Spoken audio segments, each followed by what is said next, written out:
Hi అండి, అందరికీ నమస్తే. Welcome back to Lavanya's kitchen.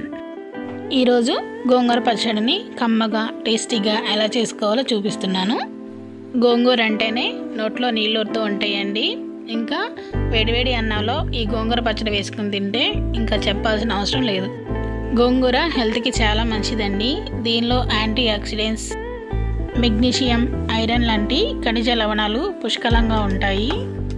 దీని వలన రక్త ప్రసరణ మెరుగుపడి రక్తపోటు అదుపులో ఉంటుంది. సో హెల్త్కు మేలు చేసే ఈ గోంగూర పచ్చడిని అప్పుడప్పుడు చేసుకోవడం చాలా మంచిది. ఇప్పుడు మన పచ్చడి ప్రిపేర్ చేసుకుందామండి. ముందుగా స్టవ్ ఆన్ చేసి బాండ్లీ పెట్టి కొంచెం ఆయిల్ వేసుకున్నాను. నేను 10 నుంచి 15 పచ్చిమిరపకాయల దాకా తీసుకున్నానండి. వాటిని ఇలా మజ్జికి విరిసి వేపుకున్నాను. ఇవి పచ్చిమిరపకాయలు వేగడానికి 2 నిమిషాలు టైం పడుతుందండి. లేదంటే కనుక పచ్చివాసన వచ్చేస్తుంది పచ్చడి మొత్తం. పచ్చిమిరపకాయలు వేగిపోయినాయండి. అవి తీసి ఒక ప్లేట్లో వేసేసుకొని ఇప్పుడు ఇందాక మనం కడిగి పెట్టుకున్న గోంగూరని ఇందులో వేసేసుకుందాం. గోంగూర ఉడికేటప్పుడు నూనె వేయకండి, గోంగూర ఉడకదు. ఇదిగోండి చూడండి, మన గోంగూర దగ్గరకు వచ్చింది. ఇంకొక 2 నిమిషాల్లో గోంగూర ఉడికిపోద్ది.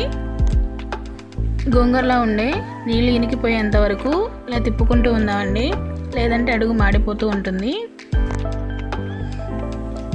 ఇలా వచ్చినప్పుడు స్టవ్ ఆఫ్ చేసేసేయండి. గోంగూర మొత్తం ఉడికిపోయింది. ఈ రెండు బాగా చల్లారాలండి.